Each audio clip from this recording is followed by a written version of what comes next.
A Soucouyant, in its original form, is a ball of fire, and it belongs to a class of spirits called jumbies. The creature is usually an old woman that sheds her skin and hides it in a mortar until she returns. Once she's out of her skin, she becomes a ball of fire that flies through the air looking for sleeping victims. Soucouyant, watch what is going in the night when your neighbors think you're sleeping. Thank God for cameras. I've never seen anything like this before. Watch. So it's good not to go in bed too early sometimes at night. Nasty people. People turning vampires when the night comes. Watch. Flames.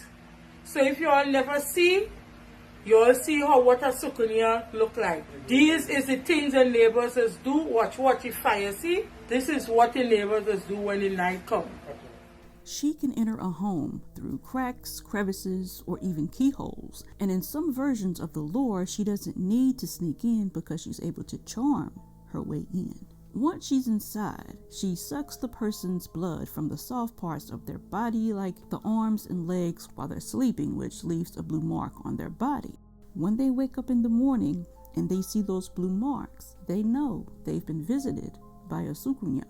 While she's sucking the blood, it's believed that if she takes in too much, she may die, and her victim will then transform into a Soucouyant, assuming her skin. Others say the person will die or just become very weak. Some say that the Soucouyant only attacks people that have done bad things. For generations in Trinidad, many parents have told a child that was misbehaving that Soucouyant was going to come for them. But really, anyone's blood can lure a Soucouyant into their home. Once the Soucouyant has drank enough blood, she returns home and she puts her skin back on. And because she does this repeatedly, her skin is extremely wrinkly. It's unnaturally wrinkly.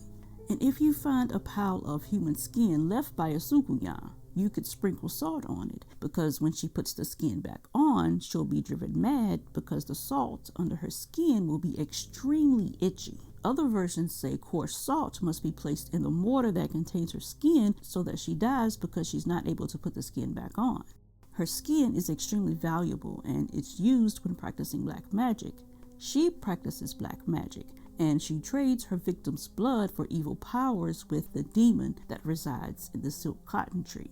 You may be able to kill her by scattering salt or rice on the doorsteps and windowsills of a house. She may be able to enter, but because she is compelled to pick up and count each and every grain of rice, you then have the opportunity to kill her. If she miscounts the rice, she has to start counting it all over again. And some believe that the Soucouyant may have been used to explain mysterious deaths, especially the deaths of babies. The Douen is the spirit of a child who died before it was baptized. They have the stature of a child, but you can easily recognize them because their feet and their knees face backwards. So when they leave footprints, it looks like they're walking in the opposite direction. They're very playful, and they wear a large floppy straw hat to hide the fact that they aren't human.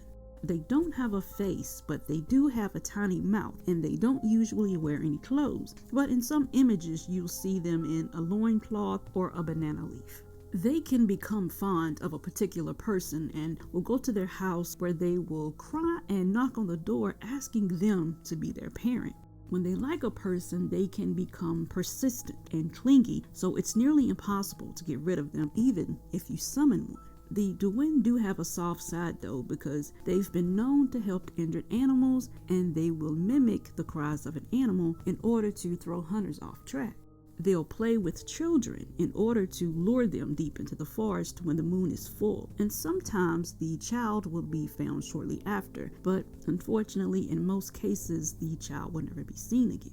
If they hear a child's name called, they'll call to the child in the parent's voice and try to lure them into the woods. They go after children who, like them, weren't baptized, and to release a Douen from its curse, you must sprinkle it with holy water and recite the baptismal prayer. The word Lougarou means wolfman, and the lore is similar to most werewolf legends, but in Haitian folklore, they're said to be either powerful shape-shifting sorcerers that wear magical animal skins, or they were turned into one by a Vodou sorcerer. Lougarou are equivalent to the Lougarou in Louisiana. They usually eat children, but they'll also eat adults. A person has usually done something bad, and the Lougarou is usually someone the victim knows. They can transform their bodies into a wide range of animals like wolves, dogs, cats, birds, lizards, snakes, spiders, chickens, or even trees. One common part of the lore is that the Lougarou will wake up mothers in the middle of the night and ask for their children. The mother is usually extremely groggy from being woken up out of a deep sleep, and sometimes the mother will say yes. One of the things that separates Lougarou from the werewolves that we're used to seeing in movies is that they don't change according to the moon, and they have a complete control over their actions. They're very aware of what they're doing, and they are as intelligent as they were in their human form, so this makes them extremely difficult to kill. They're also very strong when they're in the skin, so it's best to kill them while they're in their human form. The legend says that when a person comes into contact with one and sheds the Lougarou's blood, the creature will then change to its human form and reveal its secret. The person then becomes a Lougarou for 101 days. You may be living with one and not know it. A Lougarou can go out at night and shed their skin, and then a spouse or a family member will come across it. That's how they discover that their family member is a Lougarou. They'll then take that skin and pour salt and other seasonings on it to prevent them from putting the skin back on. Another way that you can find out who the Lougarou is by doing this. If you see an animal that you think may be a Lougarou, you're to hit them in a certain place like their arm or their leg. That way, when you come across them in their human form, they will have an injured arm or leg. There are a lot of tales about the Lougarou, and most people in Haiti can tell you a story about someone in their community that had a child who was killed by a Lougarou. The fear of the Lougarou was especially great after the 2010 earthquake because so many people were displaced and sleeping outside. The belief of the Lougarou is so strong that mysterious deaths are sometimes blamed on them, and suspicious people can be accused and lynched by those in their village. After the January 12, 2010 magnitude 7.2 earthquake in Haiti, reports of Lougarou actually made mainstream news. The earthquake caused massive damage. It killed over 200,000 people, and it affected over 3 million. Around 690,000 people had to stay in camps, so they had to sleep out in the open, so many were extremely terrified of the Lougarou who was stalking the camps looking for people to attack and for children to steal. Night patrols were even set up to keep a lookout for Lougarou. Before going to sleep, a lot of parents prayed and put a Bible under the pillows of their children to keep the Lougarou away. After the earthquake, a man that was believed to be a Lougarou escaped from prison, and he was bragging that he was in jail because he was caught eating children. At night, he would go into the tents at the camp and attempt to kidnap children. In one camp, a man that was suspected of being a red-eyed werewolf was beaten to death after he tried to steal a child. And in another camp, a woman was lynched while in the process of transforming into a Lougarou. In 2016, 3 deaf women went outside of a village in order to collect supplies about 20 miles away. The village that they went outside of provided homes for displaced deaf people. They were later found in a ditch. They had been beaten, burned, and their tongues had been cut out. One of the suspects said that they killed the women because they were afraid they were Lougarous. They were afraid that the women were hexed because they had a disability. Disabled people are sometimes seen as bad spirits and a different creature of God. And instances of kidnapping and child smuggling skyrocketed after the earthquake because thousands of children were left homeless or orphaned. Most of the kidnappings were carried out by local gangs looking to sell children into slavery.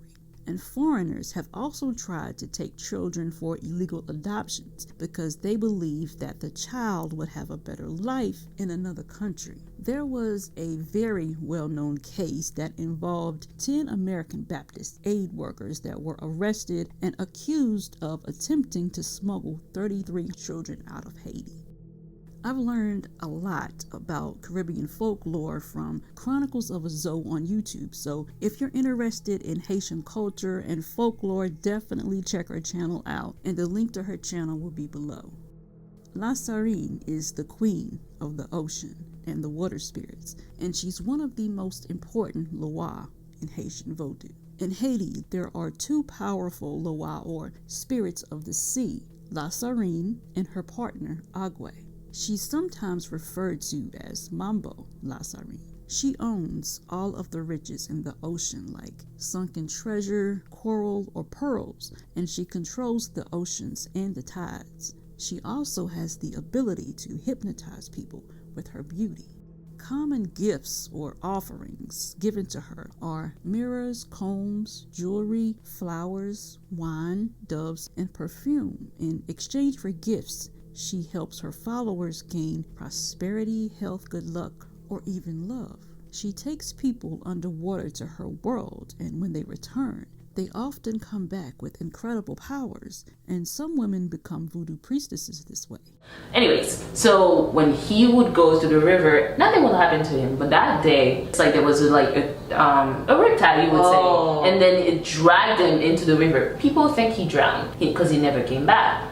Now, after like a year, 2 years, he's presumed dead. He comes back the third year, normal. And then people start to ask him questions. What happened to you? We saw you. We knew you drowned. We never found your body and everything.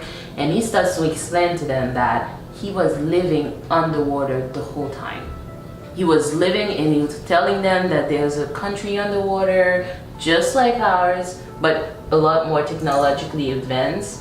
And the people had him working for them. They were actually interested in what he was doing on Earth. So he shared what he was doing on Earth with them, and they shared their own secret and everything. And they have a spiritual thing where they shared to him the secrets about how to heal people. Back with one of those rocks, like a special rock. And they told him that if he puts the rock inside the key and he puts water in it, he puts it somewhere special, like he'll be able to heal people. And he does that. Even if you were paralyzed, like paralyzed, you never walk in your life. If you have to enter his house, you walk. He became the biggest healer in that area. It's like, before you weren't that person. Yeah. If you're truly telling me that maybe underwater you learn those skills, like there must be some truth to it. Yeah, there must be something else underwater that we don't know. I mean, it's not, we really haven't explored that much of the ocean. Yeah, so I'm willing to believe that maybe it's voodoo, maybe it's not, but that spirituality does exist. And did he have any kids or anything? Yes, he does, but I can't tell you too much about the lineage. Yikes.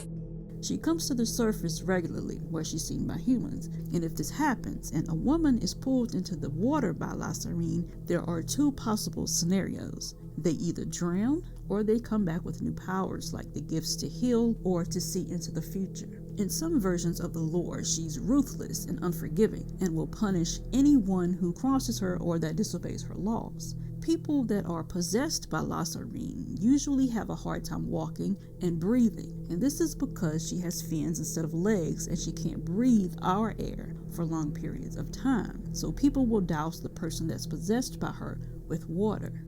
Other mermaids, especially Greek sirens, like to attract men, but La Sirene specifically abducts women. Keep in mind that not all versions of La Sirene are the same, since the traditions can vary greatly in different parts of Haiti or even in New Orleans. For example, in New Orleans, La Sirene is given seafood offerings, while in Haiti, this is looked down upon. People have been reporting seeing mermaids for centuries near Haiti. Those who've seen mermaids near Haiti say that they feel a sense of calm, and mermaids are often associated with the ocean, but they're also found near lakes, ponds, and even rivers. They are usually depicted as half woman, half fish, but their looks change depending on the culture. Haitian mermaids have long hair that's often in shades of green, and they're said to have very beautiful voices. They can also be either kind or malicious, depending on their intent.